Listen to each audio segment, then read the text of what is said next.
오늘은 구스에 주신 권고이란 제목으로 말씀을 상고합니다. 이 구스라는 나라를 향해서 오늘은 예언의 말씀을 주셨는데, 이 구스라는 나라는 지금의 에디오피아, 이 이집트 그 밑으로 에디오피아가 있어요. 그 에디오피아 나라가 옛날부터 이 아프리카는 이집트와 에디오피아가 대표하는 그런 강대국이었습니다. 그런데 지금 왜 이렇게 이제 구스에 대한 이런 예언을 하시는가 하면, 지금 요 본문부터 앞으로 이제 아수르가 유다를 침략하게 됩니다. 그래서 그 당시에 아수르가 전 세계를 이렇게 제패해 나가고 있는 과정인데, 이제 유다가 징검다리 같은 거예요. 유다 나라를 넘어가 버리면 이제 아프리카로 들어가는 겁니다. 그래서 이 지금도 가나안 땅, 지금 이스라엘 땅은 세 족속들, 세 대륙이 뭉쳐 있는 곳이에요. 남쪽으로 내려가면 거기가 아프리카 땅이 되고, 오른쪽으로 가면 아시아 땅이 되고, 왼쪽으로 가면 유럽 땅이 되는 겁니다. 그렇기 때문에 그 땅은 징검다리예요. 그래서 구스가 지금 아수르를 대단히 두려워하고 있는 거예요. 이제 유다만 쳐서 무너지면 바로 자기들한테로 이제 아수르가 쳐들어오겠구나, 이러한 아주 두려움 속에 있는데, 하나님께서 이사야를 통해서 구스 나라에 예언을 보내는 거예요. 그렇지 않게 될 것이다. 그래서 오히려 권고, 격려를 하고 있는 그런 말씀이 이 말씀이고, 역사적으로 보면 이 구스는 그래도 하나님을 경외하는 그러한 그 마음이 열린 나라였어요. 그래서 이 솔로몬 때에도 스바의 여왕이 솔로몬을 찾아와서 그 지혜를 배우고 돌아갔다 하는 내용이 나오잖아요. 이제 그 스바도 바로 이 구스의 근처에 있는 그런 나라였고, 또 신약에서 이 빌립 집사가 구스의 그 내시가 예루살렘에 왔다 갈 때 마차에 같이 타고 하나님 말씀을 가르쳐 주니까 그가 바로 예수를 믿고, 그래서 이 복음이 세계로 퍼질 때 이 에디오피아에도 아주 복음이 강력하게 들어가서 아프리카 쪽에서는 이 에디오피아가 그 기독교가 바로 강하게 시작된 곳이에요. 그래서 하나님은 이 성경 전체를 볼 때 이 구스에 대해서는 이렇게 열린 마음을 가지고 그들을 대하시는 걸 볼 수가 있어요. 오늘 본문에서 세 가지 메시지를 주셨습니다. 첫째, 1절부터 3절까지는 두려워 말라, 이렇게 그들의 두려움을 하나님이 달래고 계셔요. 여기 보니까 날개치는 소리를 내는 땅이다 그랬는데, 이 말은 뭐냐면, 날개를 친다는 거는 뭔가 이제 막 움직여 보려고 이렇게 예를 들면 곤충들이 막 날개를 치면 퍼득거리는 소리가 굉장히 윙윙 나잖아요. 그건 뭘 의미하냐면, 지금 구스 사람들이 앞으로 전쟁이 일어날 거를 생각하고 막 군대들을 동원해서 훈련을 하고 뭔가 전투를 대비하려고 하는 이런 긴장 속에 있다, 그 말이에요. 왜냐하면 유다만 치고 나면 바로 자기들한테로 오니까 그 세계 정세를 내다보고 지금 군대를 훈련하고 뭔가 긴장의 상황에 있다는 거예요. 그리고 2절에 보면 갈대배를 물에 띄우고 그 사자를 수로로 보내며 이르기를 민첩한 사절들아 그랬는데 이제 아수르가 자기 나라에 쳐들어오기 전에 이 나라 저 나라에 사신들을 보내서 우리가 연합작전을 펼쳐야 되지 않겠냐, 그 강대국을 막으려면 이 여러 나라들이 힘을 합해야 되지 않냐 하고 지금 외교 사절들을 막 보내서 다급하게 그 상황을 준비하고 있다, 그런 뜻이에요. 그러니까 워낙 강대한 아수르가 지금 점점 세계를 지배하고 내려오고 아프리카 땅으로 내려오고 있는데 그걸 가만히 앉아 있을 수가 없잖아요. 이 나라도 강한 나라였기 때문에 한때는 이집트를 아예 정복해가지고 제25왕조를 세운 나라가 구스입니다. 그렇기 때문에 자기들도 기본적으로 강한 나라인데 더 강한 아수르를 어떻게 하면 사전에 막을 수 있느냐. 그래서 내부적으로는 훈련을 시키고 외부적으로는 사신들을 보내서, 지금도 세계 정세가 그렇잖아요. 맨날 사신들이 왔다 갔다 하잖아요. 서로 연합해서 뭔가 상대를 막아보고 오히려 이기자, 이게 세계를 움직이는 정세란 말이에요. 이런 상황에 그들이 아주 분주하다는 거예요. 그러나 돌아가라, 이렇게 말씀하고 있어요. 돌아가라. 왜냐하면 여기 3절에 보니까 이렇게 말씀했어요.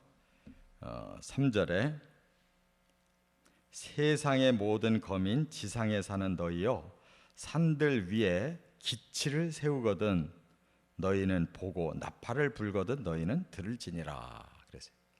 그러니까 온 세상에 있는 나라들이요, 너희들이 이렇게 분주하게 두려워하며 준비하지 않아도 된다. 그 말은 산 위에 이제 기치를 세울 거고 나팔을 불 거다. 이 말은 하나님이 앞으로 아수르를 치시는 놀라운 사건이 일어날 거다, 그런 말이에요. 유다는 하나님 지금 특별히 보호하시려고 아예 마음을 먹으셨어요. 그리고 그 상황에 히스기야라고 하는 훌륭한 왕이 하나님의 마음에 쏙 들었어요. 제2의 다윗과 같은 사람이에요. 그래서 하나님이 다윗이라는 사람을 세워가지고 최고의 이스라엘을 만들어 놨잖아요. 그게 선민이 세우는 그 지상의 나라가 바로 하나님의 나라를 예표하는 거기 때문에 다윗 시대의 최고의 나라로 만들어 놨어요. 지금 히스기야가 이렇게 위급하다 할지라도 이 땅을 구원하는 그런 역할을 할 거라는 거예요. 바로 이와 같이 하나님의 계획이 있다는 거예요. 그러니까 너무 두려워하지 마라. 이렇게 마음에 두고 있는 나라들에 대해서 이렇게 미리 그들의 두려움을 막아주려고 하시는 겁니다. 이처럼 이 세상이 지금 온통 두렵고 또 막 어떻게 해야 우리나라가 이 강대국 속에서 살아나느냐. 뭐 지금 세계는 전쟁 중에 있잖아요. 뭐 총칼만 빼들어야 전쟁이 아니에요. 지금 서로 어떻게 그냥 경제적으로도 뭐 여러 가지 문화와 사상적으로 서로 먹고 먹히는 세상 속에 지금 살아도 가장 중요한 건 하나님이 역사를 주관하신다는 거예요. 제 아무리 강대국이 뭐 왔다 갔다 해도 강대국은 얼마 못 간 것입니다. 세계의 역사는 하나님이 인도하고 계시다는 거예요. 두 번째, 4절부터 6절까지 보면 하나님의 섭리를 보라, 이렇게 말씀했어요. 사람들의 눈에 잘 안 띄게 하나님은 계속 진행해 나가시는 게 있다는 거예요. 바로 이걸 볼 줄 아는 사람이 신앙의 눈을 가진 사람이고, 그 역사를 하나님의 주권 속에서 해석할 줄 아는 사람이에요. 여기 4절에 뭐라고 말씀했는가 하면 중간에 그랬죠. 조용히 감찰함이 쬐이는 일광 같고 가을 더위에 운무 같도다 그랬어요. 하나님이 이 세상을 조용히 감찰하고 계시대요. 조용하지만 그러나 감찰이라는 것은 샅샅이 알고 계시다는 거예요. 그러면서 마치 여름에 이 곡식이 무르익게 하려면 어떤 날은 쨍쨍 쬐는 때학빛이 왔다가도 어떤 날은 운무, 구름이 쫙 껴서 또 그 습도를 주고 비도 내리고 하잖아요. 우리 사람은 왜 그렇게 되는지 모르는데 하나님은 그게 섭리예요. 곡식을 익게 하려고 어느 날은 뜨거운 햇빛을, 어느 날은 햇빛을 가로막고 습도를 주시고 비도 내리고 해서 조용하게 열매가 맺어가고 있다네. 이게 하나님 섭리예요. 역사도 그렇게 하나님이 이끌어 주신다는 뜻이에요. 그래서 5절에 보니까 추수하기 전에 꽃이 떨어지고 포도가 맺혀 익어갈 때 낫으로 연한 가지들을 베고 퍼진 가지들을 찍어버린다. 이 말은 열매 잘 맺으려면 먼저 꽃이 떨어져야지 거기서 열매가 시작되잖아요. 꽃은 수정하게 하려고 하나님이 이런 그 벌레들을 부르는 거잖아요. 그래서 수정이 됐다 그러면 꽃은 떨어져 버려요. 거기에 포도 열매가 맺었다는 거예요. 그러면 포도 열매가 잘 자라게 하려면 옆에 가지치기를 잘 해줘야 되는 거예요. 열매가 중요하니까 무성한 가지도 많이 필요한 게 아니에요. 그러면 가지치기 한다는 거예요. 이게 하나님의 지금 섭리의 과정인데 그 가지치기에 누가 당하느냐. 여기 보니까 산의 독수리들과 땅의 짐승들에게 던져주리니 그랬어요. 이 가지가 바로 강대국이라는 거예요. 사람이 볼 때는 그들이 최고고 그들이 전부 같은데 하나님 보실 때는 내가 진짜 사랑하는 유다라는 나라를 열매 맺게 하려면 그 강대국이 쳐들어온들 그들은 가지에 불과하다. 내가 그들을 사랑하는 게 아니다. 나는 유다라는 포도나무를 사랑한다. 그들을 보호하려고 강대국들을 내가 가지치기 하듯이 싹 쳐버리면 하늘에는 독수리들의 먹이가 되고 땅에는 들짐승들의 먹이가 돼서 그 큰 나라가 망하면 여름 내내 겨울 내내 먹이가 될 것이다 그랬어요. 그러니까 하나님의 이 섭리는 사람들이 보는 것과 다르다는 거예요. 조용한데도 아주 무섭게 목적을 이루어 가고 계시다는 거예요. 그러므로 이 구스 나라는 너무 염려하지 마라. 내가 유다에서 끝을 낸다. 이렇게 말씀하고 계신 거예요. 그렇게 됐다 그 말이에요. 결과적으로. 그래서 지금 성경에서 이 사건이 세 군데나 나와요.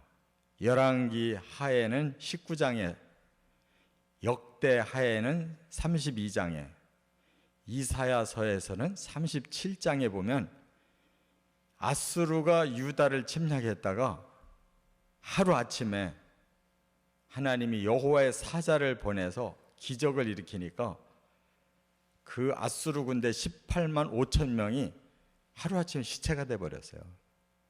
그리고 사네립 왕이 다급하게 도망갔는데 자기 본국에 가서 아들들의 구테타에 죽어요. 그리고 구테타 일으킨 아들들은 왕이 못 되고 엉뚱한 아들이 왕이 돼요. 그걸 누가 주관하겠냐고요. 그렇게 강해가지고 세계를 제패하려고 아프리카까지 먹으려고 유다를 거쳐 내려가려고 했던 유다가 힘이 없어서 히스기야도 꼼짝 못했는데 오직 하나님 앞에 이사야와 함께 기도하고 있을 때 느닷없이 여호와의 사자가 바로 18만 5천 명이라는 아수르를 멸해요. 그게 아수르 나라의 그 역사에 나와요. 갑자기 망한 것이. 어느 나라도 아수르를 대항해서 이긴 나라가 없는데 그 별것 아닌 작은 나라 유다가 아수르를 이긴 거예요. 거기에 하나님이 개입하셔서 그 결과가 일어났기 때문에 사실적으로 구스는 침략당하지 않을 수가 있었다 그 말이에요. 그래서 세 번째 7절에 이렇게 말씀해요. 예물을 가지고 시온에 이른다 그랬어요. 유다 때문에 아수르가 오히려 대패를 당하고 왕까지 도망가서 암살을 당해서 나라가 쇠약해졌잖아요. 아수르가. 그러니까 온 세계 여러 나라가 히스기야 왕을 막 우러러본 거예요. 어떻게 그 왕이 어떻게 그렇게 대단했는지, 어떻게 아수르를 물리쳤냐. 그래서 성경에 보면 그때부터 여러 나라들이 그 히스기야에게 예물을 가지고 왔다 하고, 제가 아까 말씀드린 열왕기하 19장, 역대하 32장, 이사야 37장을 다 읽어보면 거기에 그런 구절이 나와요. 여러 나라의 왕들이 히스기야를 이렇게 칭찬하러 왔다네. 그래서 바벨론 왕도 사신들을 보냈던 거예요. 그런데 히스기야가 막 그렇게 갑자기 추앙을 받으니까 교만해져 가지고 그 바벨론 사신들 앞에 자기 나라의 모든 귀한 걸 다 보여줘 가지고 하나님이 이사야에게 네가 그렇게 마음이 들떠 가지고 교만해서 바벨론에게 다 창고를 열고 보물을 보여줬기에 후에 너의 후대에 그들에게 망할 거다. 그대로 140여 년 후에 그대로 망한 거예요. 그 후손들이. 히스기야가 잘하다가 막판에 갑자기 우쭐해져 가지고 교만 떨다가 그렇게 된 거예요. 그러니까 이 성경의 말씀은 그대로 진행되고 있어요. 히스기야가 아수르를 물리쳤는데 들떠있는 히스기야에게 네 후손들이 너 때문에 바벨론에게 망한다는, 그 후에 140년 후에 그대로 이루어져 버렸단 말이에요. 그러니까 하나님이 하나님의 사람을 얼마나 예민하게 쓰시는지 몰라요. 그 시대에 히스기야를 쓰셨는데 그가 교만하니까 그 후손이 오히려 그 후유증을 앓잖아요. 그러니까 우리 한 사람 한 사람이 하나님 눈에는 얼마나 크게 보시는지 몰라요. 우리가 하나님을 제대로 믿고 하나님께 쓰임 받으면 자손까지 복 받는 거고, 우리가 엉뚱한 짓 하면 자손들까지 해가 가는 거예요. 우리는 정말 이 하나님의 이 섭리를 우리가 깨닫고 늘 하나님 편에 서서 믿음으로 순종해 살아가시기를 주의 이름으로 축원합니다.